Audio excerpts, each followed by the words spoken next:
right. It's by chance here that we met. Soon enough we'll have to set our columns, bayonets to hold the line. And I can tell how you're so proud, though the march is quick and loud, you don't mind.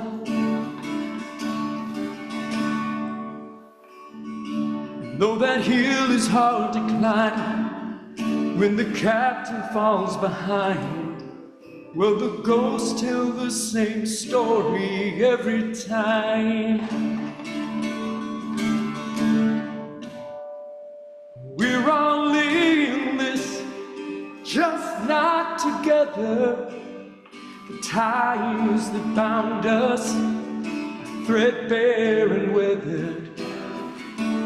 Mother of all of us knows we're out together. Still we're all in this, just not together. We're all in this, just not together. Packs once heavy, a light as a feather. As the creek floods and blood runs through this nasty weather, we're all in this, just not together. We're all in this together.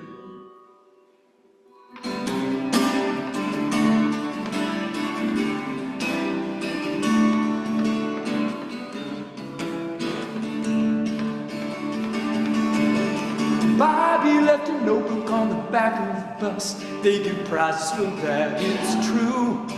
With some stories and the line and Woody Guthrie we trust. Maybe a little Pete Seeger too.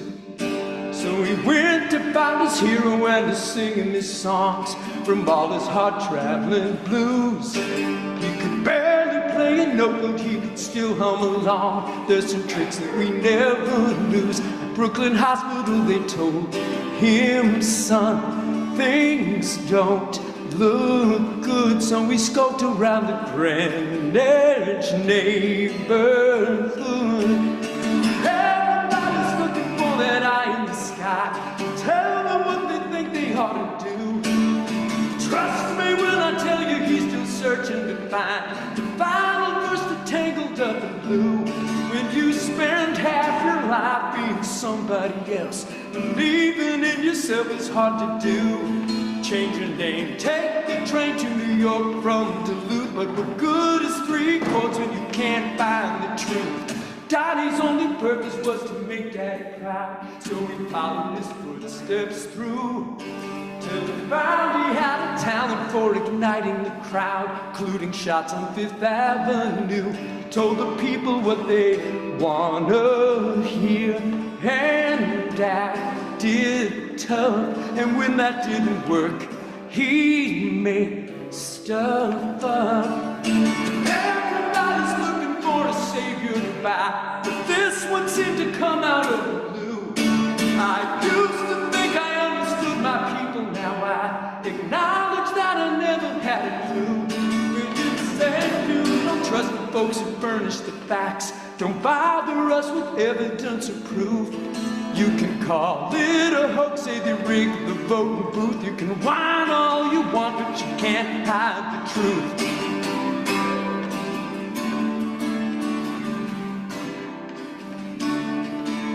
Lately I can barely even finish a thought. Should we tell them your age now too? So hate me, judge me fairly, or just leave me to rot. Just a little self-pity too. And after all this time, you think I'd know by now that it's a secret club I'm not allowed. Everybody thinks they're good at spotting a lie. Seeing is believing once was true. Now we can't agree on even how to define the common bonds that used to pull us through. And I was a kid, what we did never mattered at all. At least we never doubted what we knew. Now you know how I miss the arrogance of youth when we never can see that you can't find the truth. Now I'm beat up and broken long in the tooth, but I still can't believe that you can't find the truth.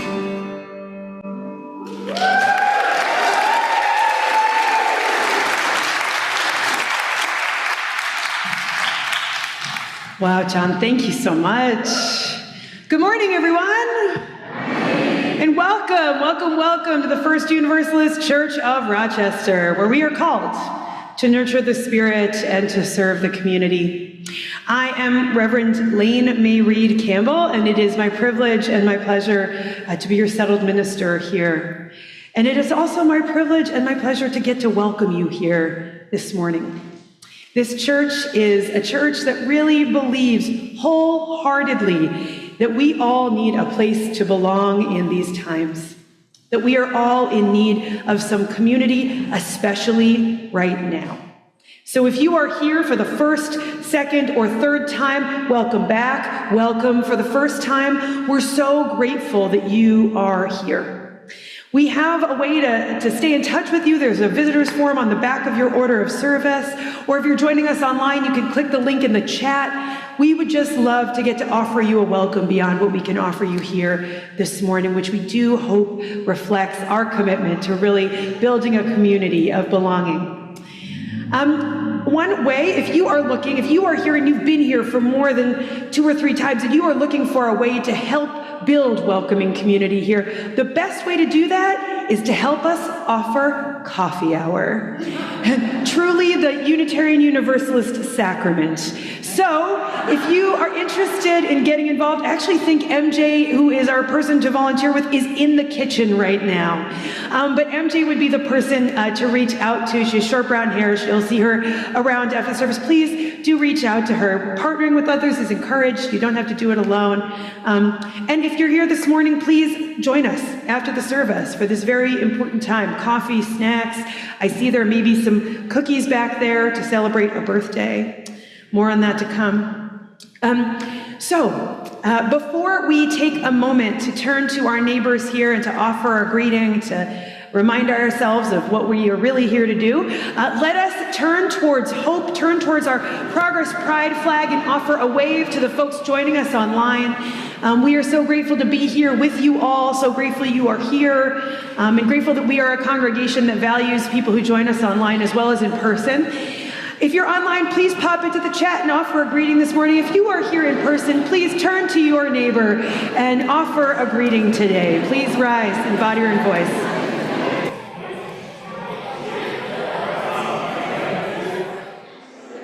All right, we are here in the giving and in the receiving, so please remain risen, standing body or in spirit. As we sing From You, I Receive. And you know what I'm going to invite us to do is we're going to sing it 3 times through.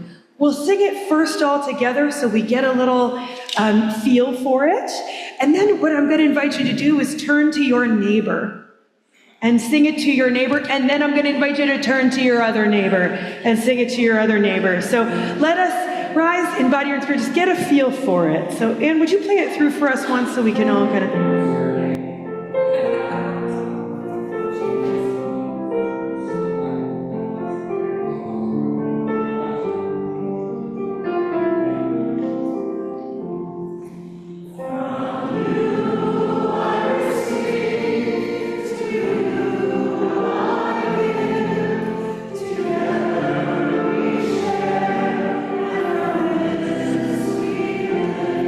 Neighbor, from you.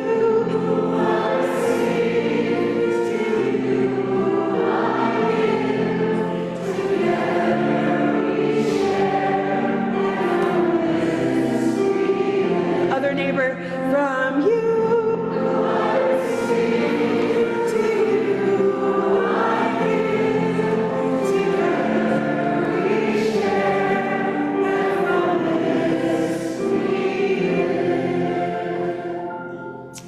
Beautiful. Please be seated.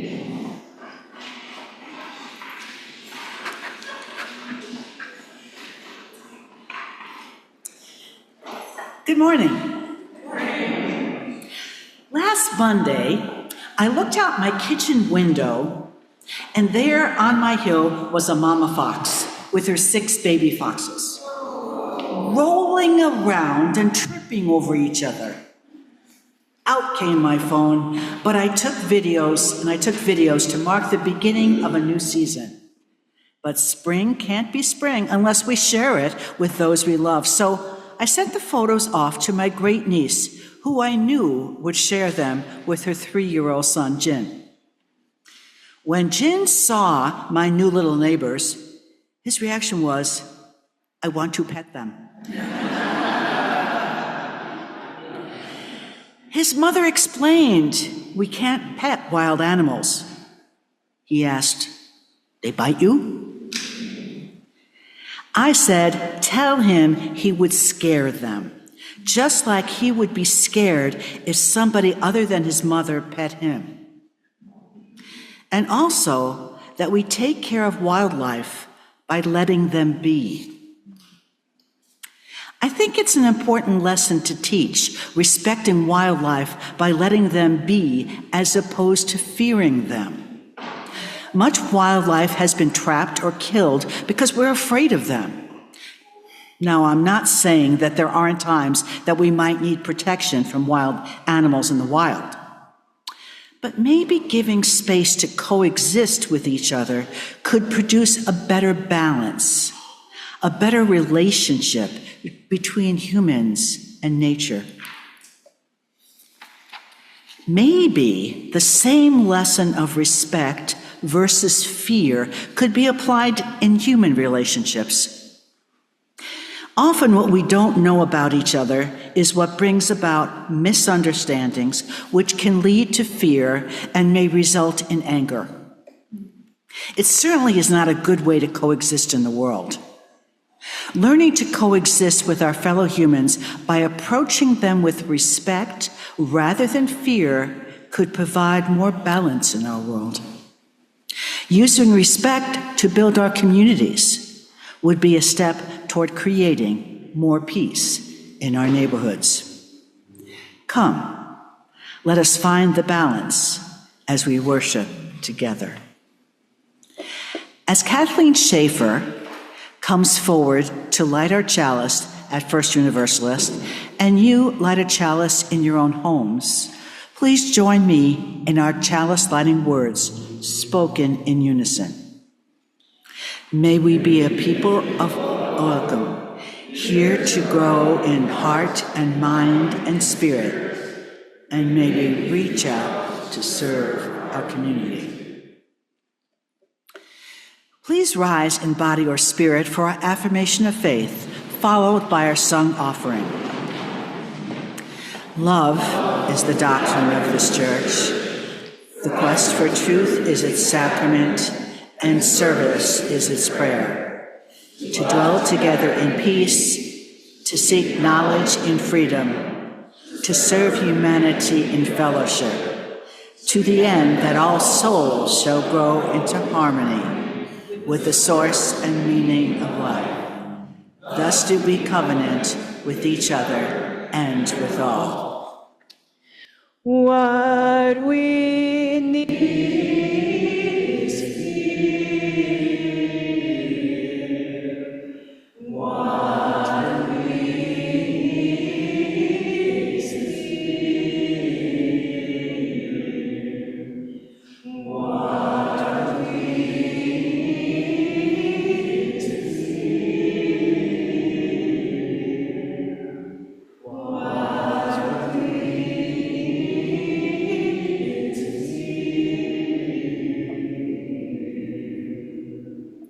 Please be seated.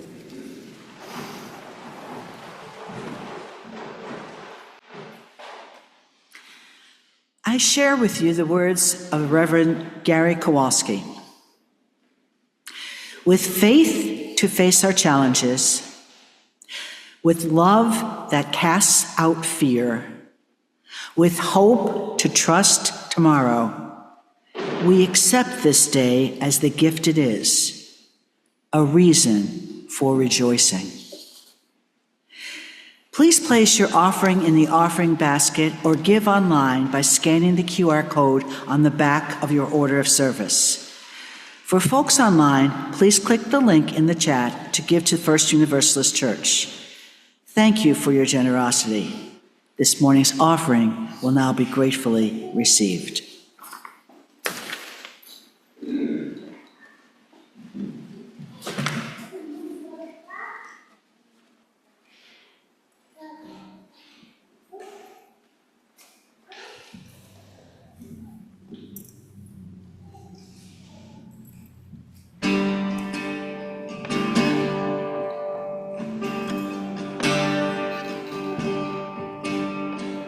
How many roads must a man walk down before you call him a man? And how many seas must a white dove sail before she sleeps in the sand? Yes, and how many times must the cannonballs fly before they're forever banned? The answer, my friend, is blowing in the wind. The answer is blowing in the wind. Come on, you old hippies, come through it. How many years must a mountain exist before it is washed to the sea? Yes, and how many years can some people exist before they're allowed to be free? Sound great. Yes, and how many times can man turn his head and pretend that he just doesn't see?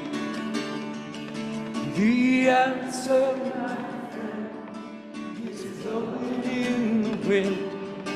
The answer is blowing in the wind. How many times must a man look up before he can see the sky? Yes, and how many years must one man have before he can hear people cry? Yes, and how many deaths will it take till he knows that too many people have died? The answer, my friend, is blowing in the wind. The answer is blowing in the wind. It's great, Jack.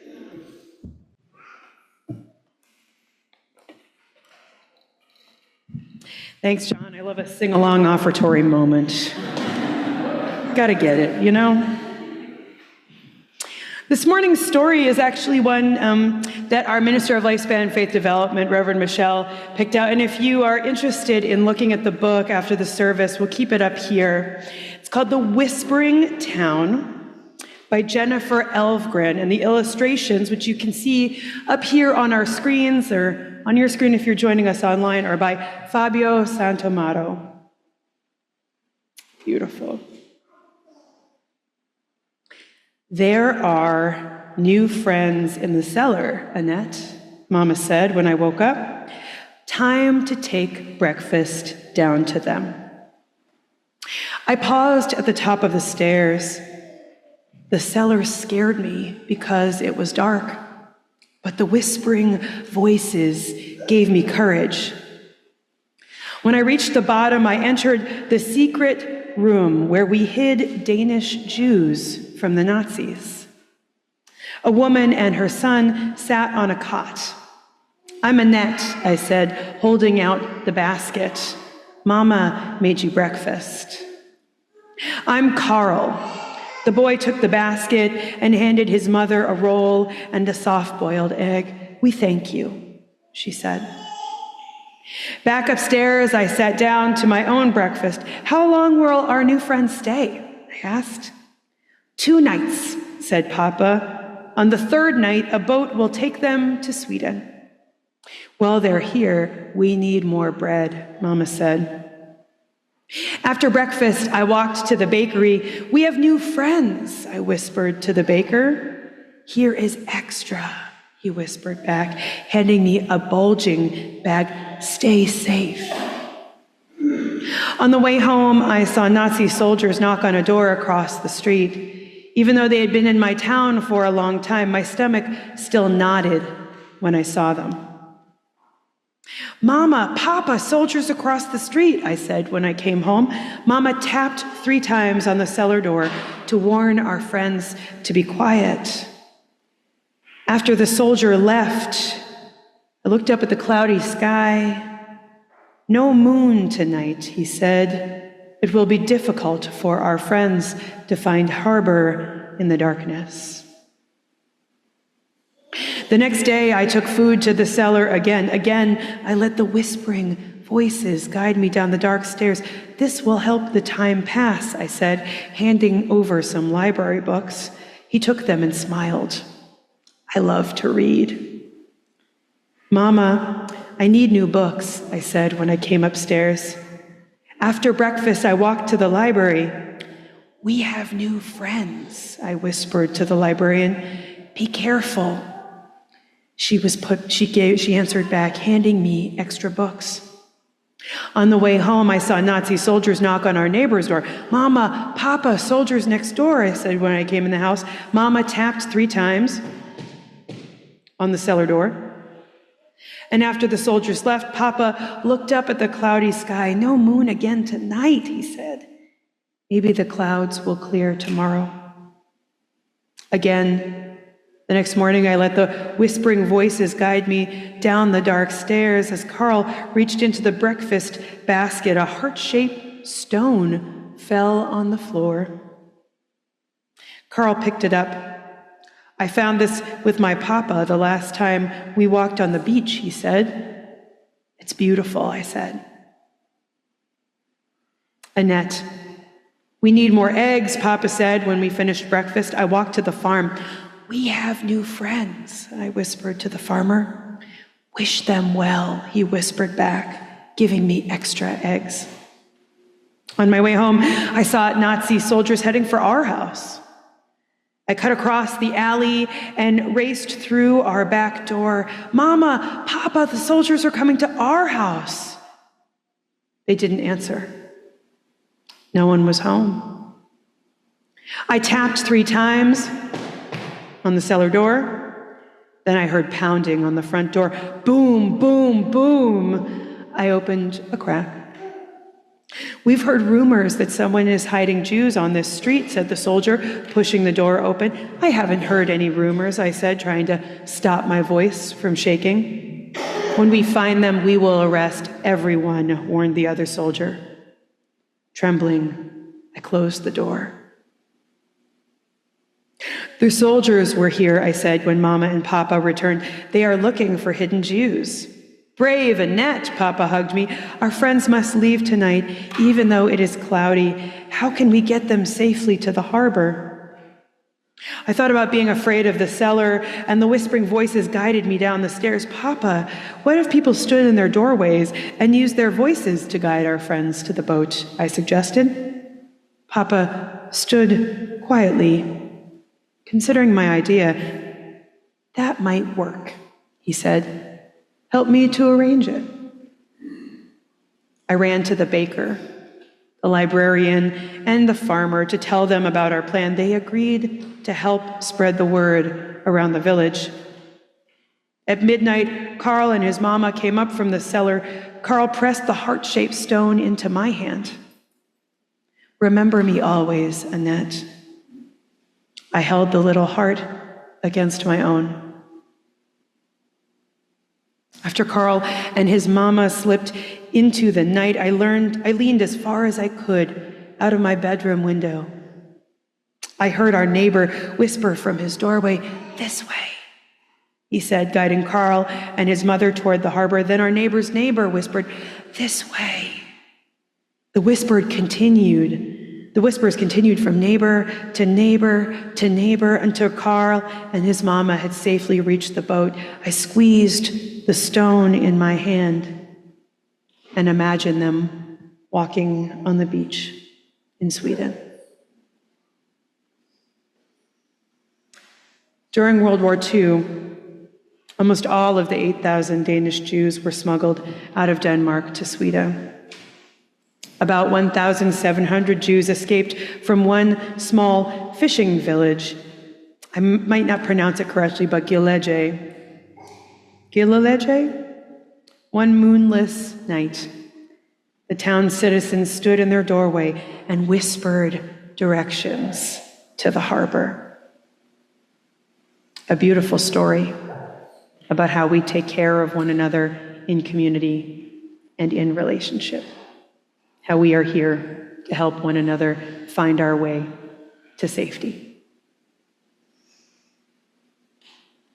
As we center ourselves now for our joys and sorrows, when we too will connect our own hearts to those hearts, let us take a moment to sing our doxology.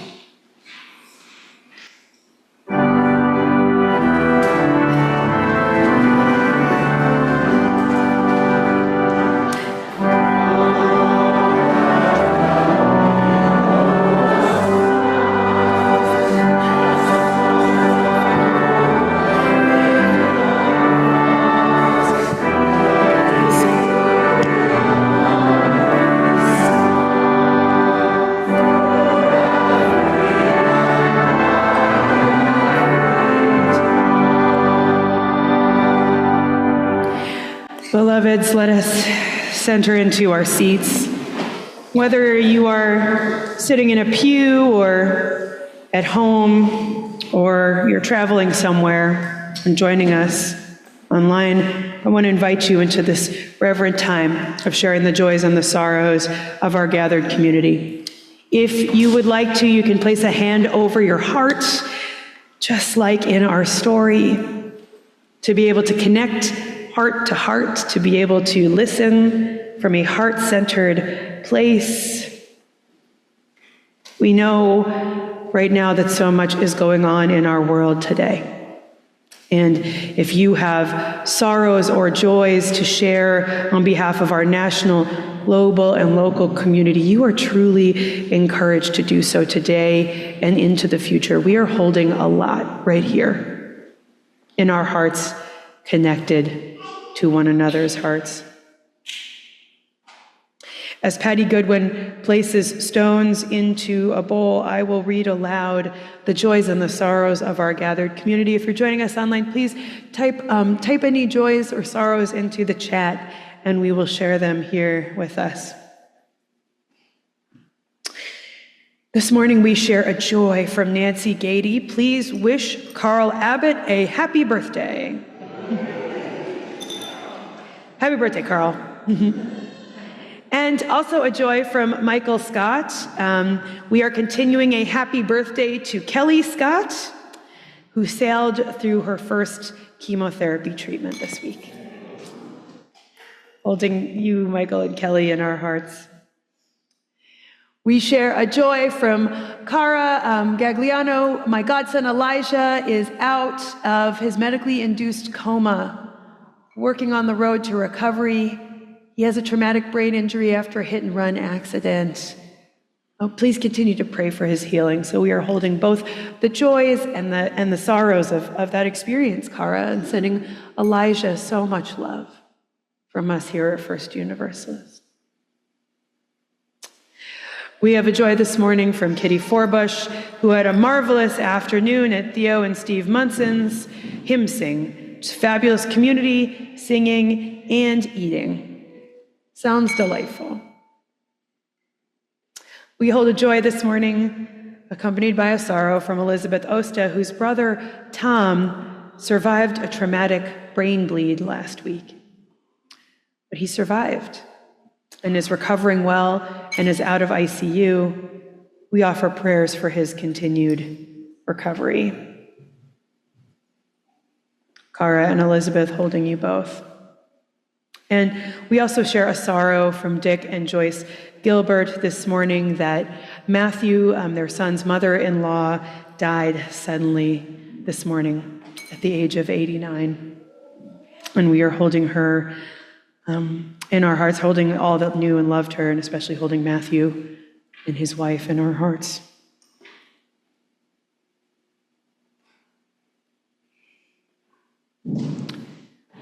We come in here with hearts that are heavy,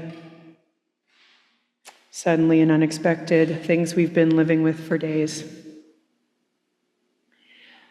So today we share in a community ritual to honor the many joys and the sorrows that all of us bring into this space, whether I have read them aloud this morning or whether they are kept in the silent sanctuaries of your own hearts. In a moment, those here in person are invited to come forward and to drop stones into these two bowls. If you need to remain seated, please raise your hand and I can come to you with a bowl to drop stones in. If you are joining us online, please use your reactions button to indicate a heart, or please place a heart into the chat. And so let us join in this collective ritual of honoring the joys and the sorrows we are all carrying together.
Beloveds, a reminder this morning that none of us are alone in the joys and the sorrows we are carrying at these times.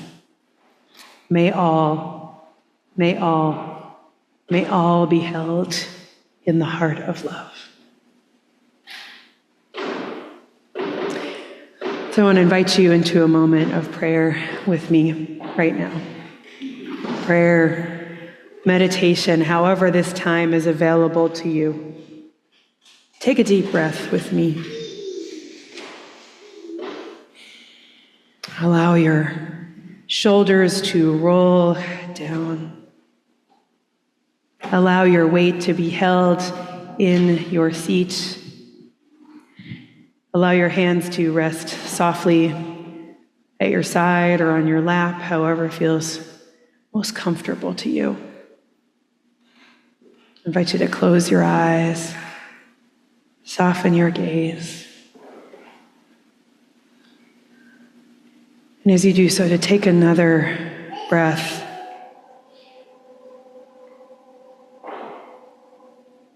A connecting breath. Connecting us to the air around us, connecting us to this sacred and essential element of living, connecting us to all living beings, to plants, to trees, to animals, to one another. Spirit of connection, source of our being, deepest love, beautiful coos of a child. Remind us this morning of our connectedness. Remind us this morning of our humanity.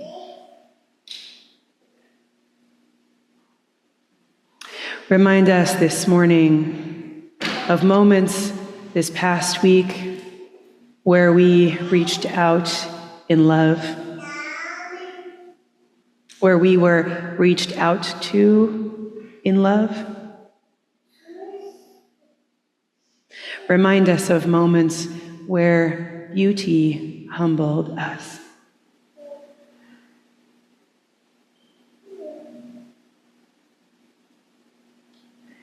Spirit, with humble hearts, we also must be reminded this morning of moments when we chose not to reach out, when we chose to look away or to disengage.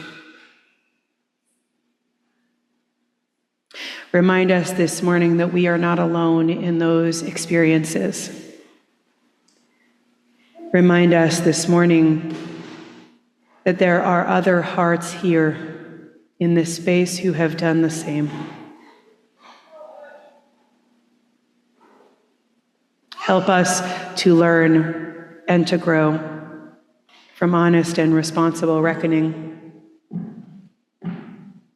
Help continue to call us towards a larger love that grounds and centers us all. Continue to call our attention. What would love have me do?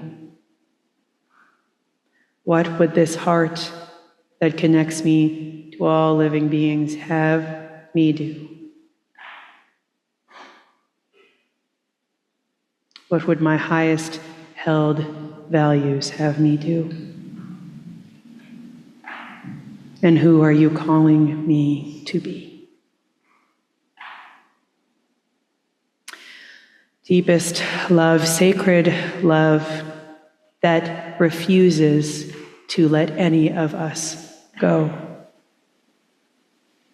Deepest love, sacred love that is available to us no matter where we have been and what we have done. Be with us this morning. Be with us in all moments. May this morning's prayer be a reminder that we are held by a larger love, connected, whole, holy. Out of the love that calls towards us all. Amen. Blessed be, and may it be so. Dear ones, as we enter into silent reflection in our hearts, I'll invite you to hold experiences this past week where love has called you, where you have reached out or been reached out to, and perhaps where we have missed the mark. Let us join in silent, imperfect, silent meditation together.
As we continue to do our best to live lives of connectedness with hearts open, let us sing hymn number 396, our hymn of contemplation. I know this rose will open. Let's sing it twice through.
So,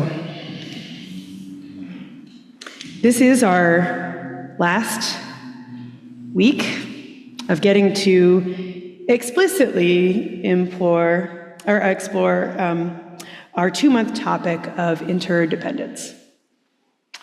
And so this morning, I thought it would be good for us to focus a bit on interrelatedness, on relationship. As relationship is what binds us together as a community. How we relate to one another is extremely important as a religious tradition that does not require a relationship with a higher power. It's optional, still available to you. However, as a tradition that is theologically in some ways open, which I'll get to in a little bit, our relationships with each other become much more valuable. Our relationships with one another become an expression of our theology. As there are many here who are humanist and who are atheist, what we believe about other human beings is born in how we relate to one another. A reminder this morning, of course, in our story, but also I'm sure in your personal stories, that relationships are life-giving. Relationships can lead folks to safety. The whispers of a community can get folks to a safe place when they cannot see. But I wonder what some of the things you get out of your relationships are. I wonder what your relationships bring into your life. And if you are here in person, I would just invite you to call out a word or two, or if you're joining us online, if you type a word into the chat, I believe I'm in the Zoom window so I can see. But what do relationships bring into your life? Warmth, hope, love, laughter, comfort, safety, support. What is it? Accountability. Hedonistic joy. That was Willow. Yeah, that was Willow. All right, yeah, here we are. You love it. Hedonistic joy. All right. We're here for it. Financial independence. Humor, financial independence, peace, belonging, affirmation, compassion and mental stimulation, enrichment, joy, opportunity.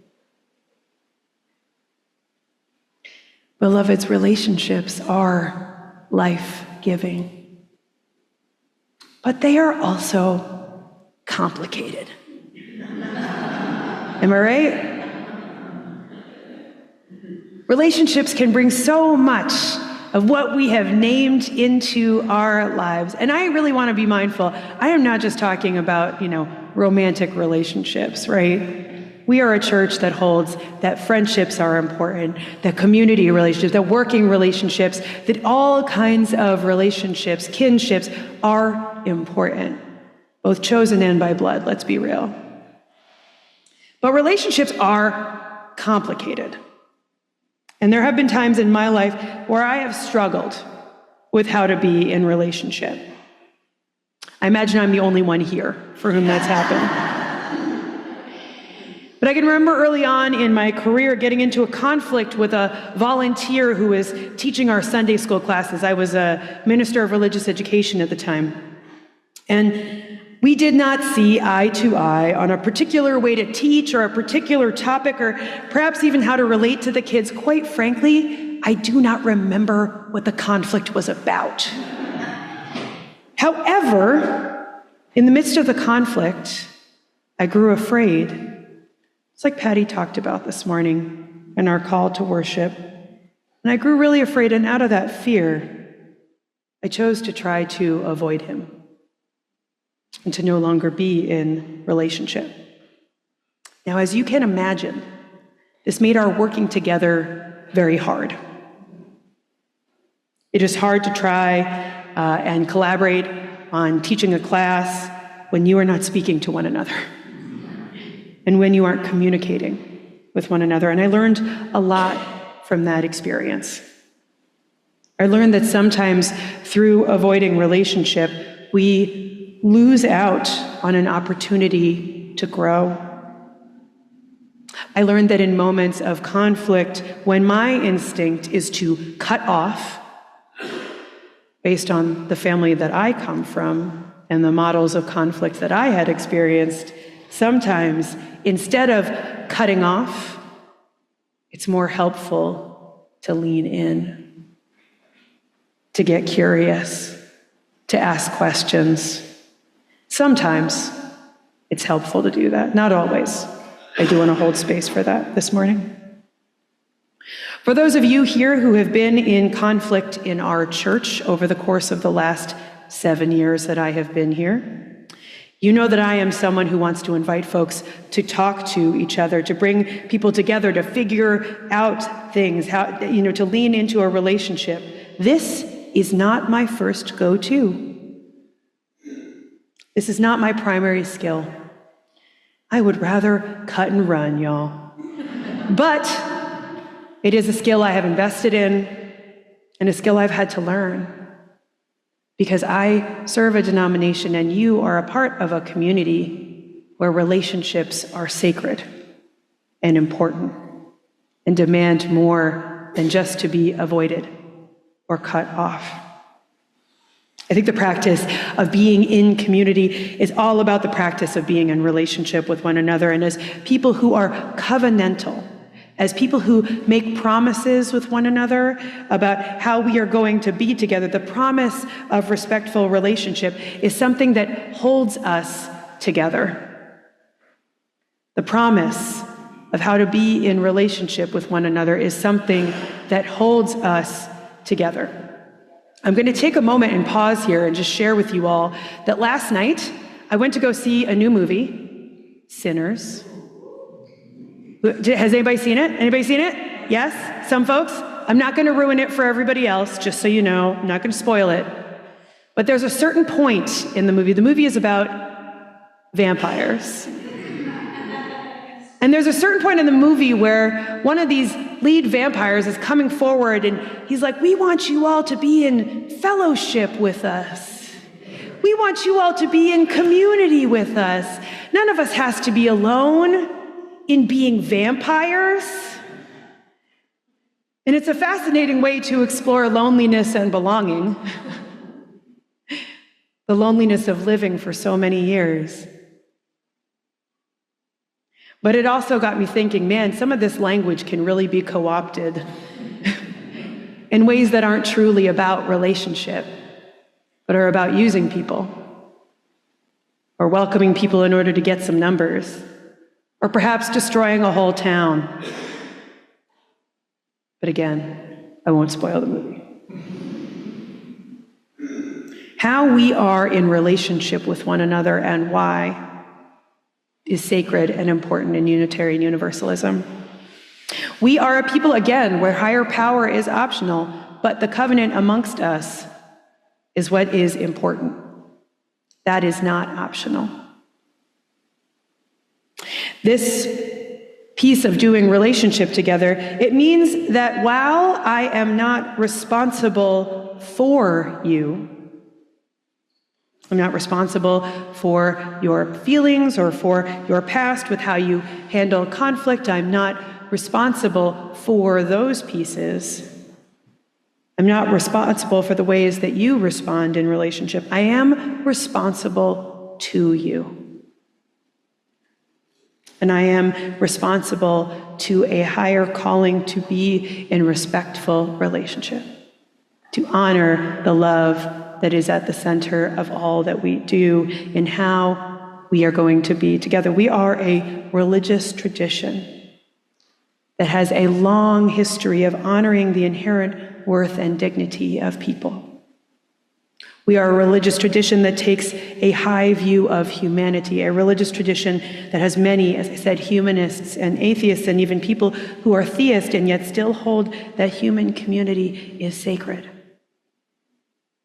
I imagine that many of you, if not all of you, are here this morning out of a sacred desire for community. I imagine many of you are here because you need a place to belong and a people to belong to be responsible to. And so, out of that desire, we must engage in responsible and respectful relationships. We have to remember that each one of us is human, humans who are making our way through this time. That responsible relationship causes us to be in a good mind and heart set with one another. That responsible relationship invites us to remember each other's humanity and not forget. Your inherent worth and dignity is something I am responsible to.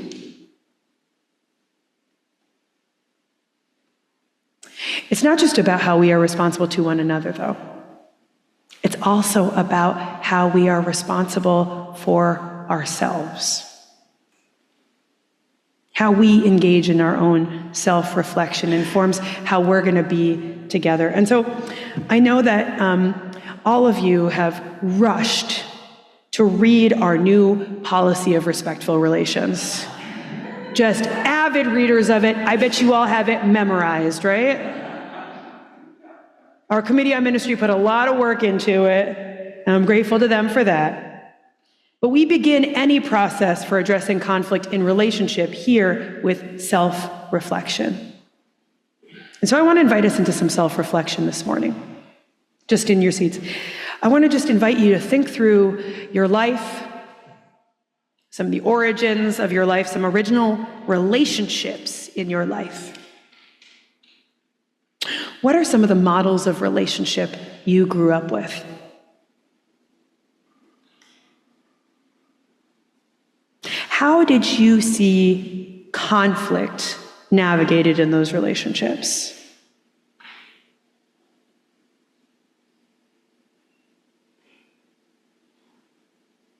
Was conflict engaged with? Was it avoided? Was it explicit? Did nobody say anything? What did you learn from those key relationships? How does that impact your life today and how you approach relationship and conflict? Take a moment to just think about it.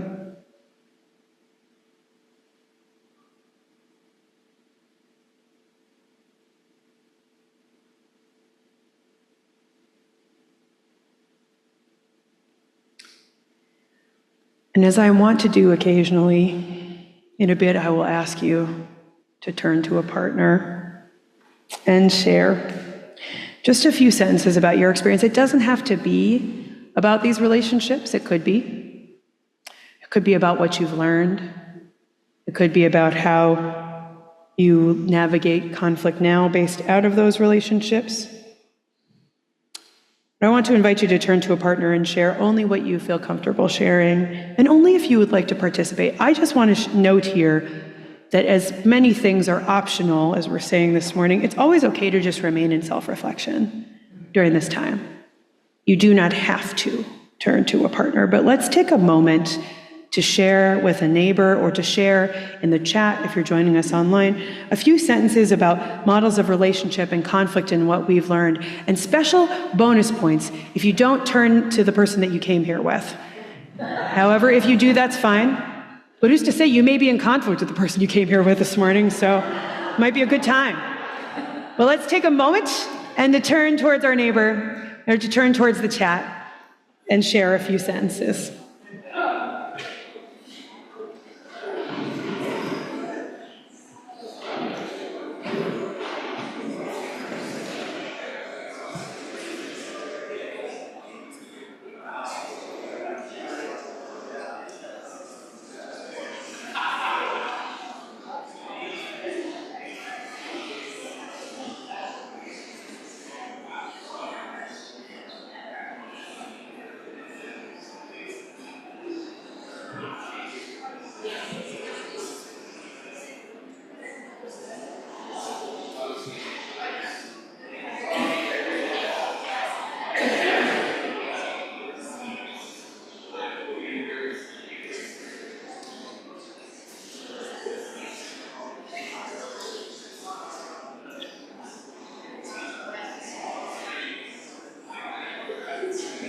We'll take like one more minute. One more minute.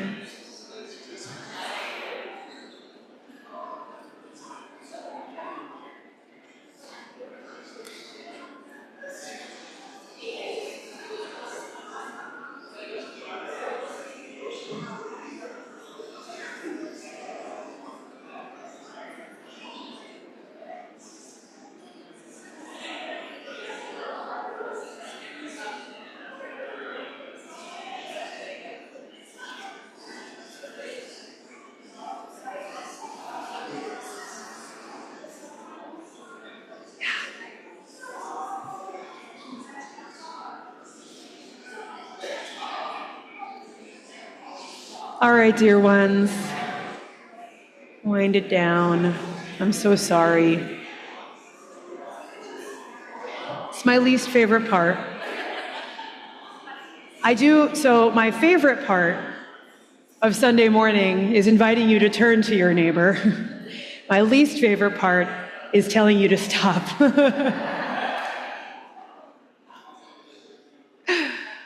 As this congregation has been making a commitment to to investing in our welcome, and to investing in connectedness, and to being sure that folks feel connected and welcomed here, I've really been trying to do this maybe once a month to invite us to get to turn to one another and actually share with one another. Because I think it's a building block of community. And I hope that what you end up doing is getting to chat with somebody here that you will stick around with and hang out at coffee hour, or that you'll know on another Sunday when you come back. Because it's really important for us to have conversations of depth and to build community together. This is a part of being responsible to one another. I want to just say that I am sitting in the deepest appreciation for our online community, because they are typing some stuff in right now that's really good. Do you mind if we scroll up just a little bit, Michael? Because folks are sharing, some people learned avoidance from their relationships. Anybody else? Yeah? Okay. Some people learned that you can disagree and still care and love each other, and it doesn't have to hurt the relationship. It can improve it. Does anybody else have experiences of that in relationship? Some people learn to just not talk about it. Anybody? Anybody just not talking about any sort of conflict? Some people, some people were in relationships. Oh my gosh, yeah. totally. I think many of us have had relationships like this where in our families of origin, people would withdraw for a time and then come back as if nothing happened. Or acknowledging that maintaining friendships can be hard work. What else? What were some other pieces that came up from your conversations? Yeah.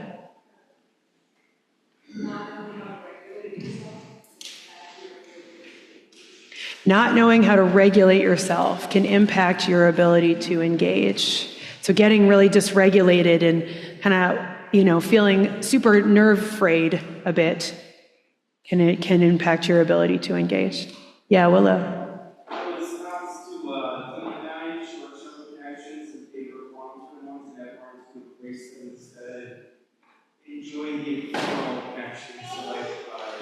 Sure. So to not demonize just the short-term connections that need to be there, rather than preferencing long-term connections and valuing short-term and long-term connections both, and not to just try and hold on to something that needs to be short-term. Yeah, Catherine. It's okay to make a mistake and say you're sorry. It's okay to make mistakes and say you're sorry. It's okay for the person you hurt to still be hurt. I love that. I love that. We are practicing being in relationship here with one another. And the relationships here in this community are sacred. And though maybe some of my preaching may infer that we are in conflict all the time here at First Universalist, that is not true. But just that we have to figure out ways to be together. And that being together is about navigating conflict, that we can't always just pretend like nothing is happening.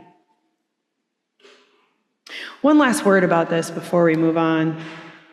And this is something that I think is really a piece. I want to take it not just to us, our self-reflection, our own kind of experiences of conflict, as well as how we navigate conflict in community. I want to talk about this theologically for just a moment. There is a common misconception about Unitarian Universalism. There's probably a few. But there is if people have ever heard of us, really, let's be honest. But there is a common misconception about Unitarian Universalism that we are a religious tradition where you are free to believe what you want and to act however you want. Absolutely not. That's what Shannon says. Absolutely not. Where we are all free to act however we want, where we are all free, and it's just simply not true. While I appreciate a theological freedom and a theological openness, beliefs and actions outside of covenant, beliefs and actions that deny the goodness and love amongst human beings, relating to one another in ways that are disrespectful and not following up or seeking repair, these are outside the bounds of what it means to be a Unitarian Universalist. We can't just believe in what we want because we are a people who puts love at the center. So if you come in here and are believing in, a hate at the center or believing in hell and damnation, that is not the theological tradition we come out of. And so, there are certain bounds around what we believe. And there are certain bounds around how we can be together. Respect is how we can be together. Love is an important piece of how we can be together. And even though we may not be loving towards one another in every single moment, because that's a really perfectionist view of what we can hold on to for expectations of one another, being able to seek repair in those moments when we have fallen short is essential. Being mindful of where our values and where our beliefs call us to be in relationship is essential. We are responsible to one another. We are still responsible to one another. And we are still responsible to the theological heritage and tradition we come out of. So let us quell the misconception right now that we can't just believe in anything that we want or act in any way that we want, My sweetie reminds me oftentimes that a libertarian view is a very juvenile view, that we are by necessity in relationship. We are part of a religious tradition that holds that relationships are sacred. And so it is always good to be here with you on a Sunday morning and to witness you all being here together. Amen? Blessed be, and may it be so. And for our final hymn, I'm just going to say we couldn't not do it, but we're going to have to sing hymn number 1021, Lean on Me, right? Come on, y'all, sometimes in our lives. Here we are. So please rise in body or in voice as we join hearts in singing the Bill Withers hymn, Lean on Me.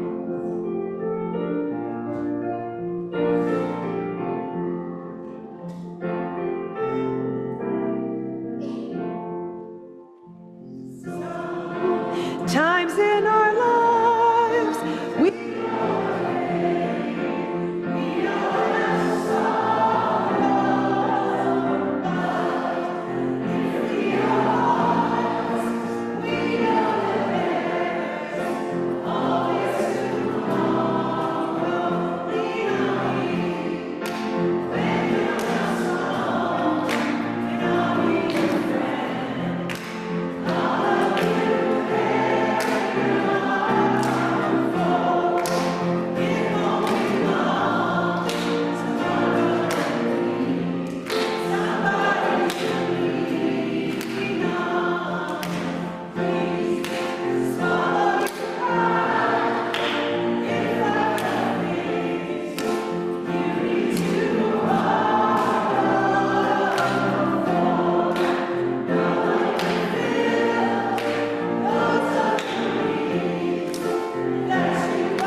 sure do. And as we lean on one another, please remain standing as Patty extinguishes our chalice flame this morning, and let us read together our words of chalice extinguishing.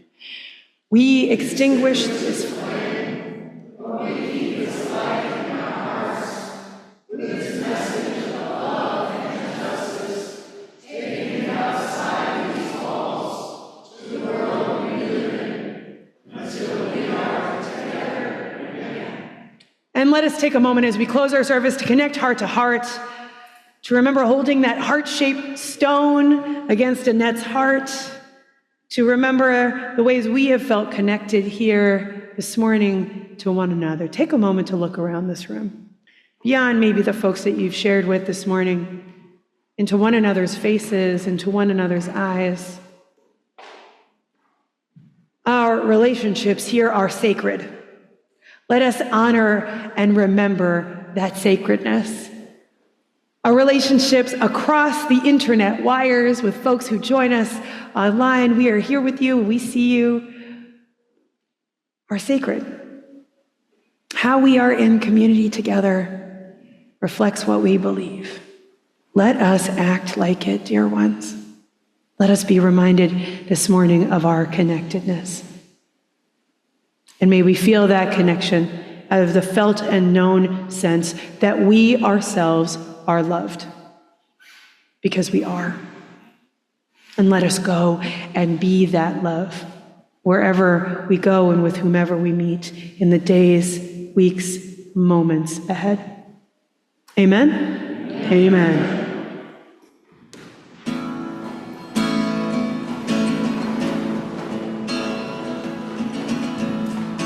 Love is but a song we sing, fear's the way we die.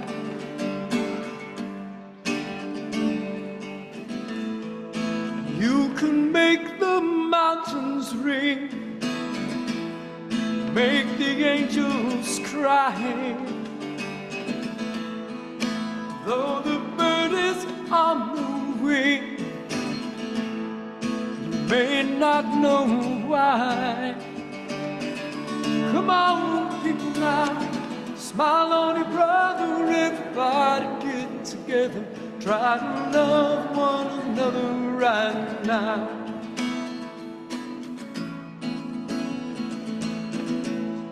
Some may come and some may go, he will surely pass. When the one that's left us here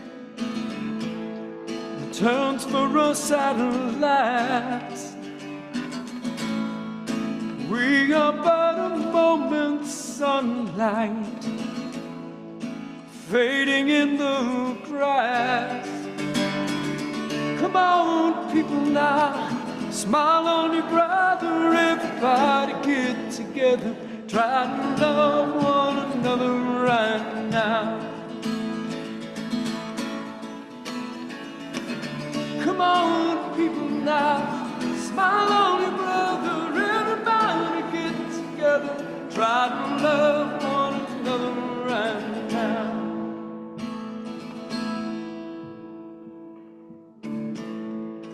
If you hear this song I sing,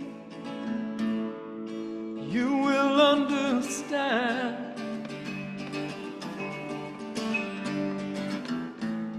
You hold the key to love and fear, all in your trembling hand. Just one key unlocks them both, it's there in your command. Come on, people now, smile on your brother, everybody get together, try to love one another right now. Come on, people now, smile on your brother, everybody get together, try to love one another right now. Right now. Right now. Love this church.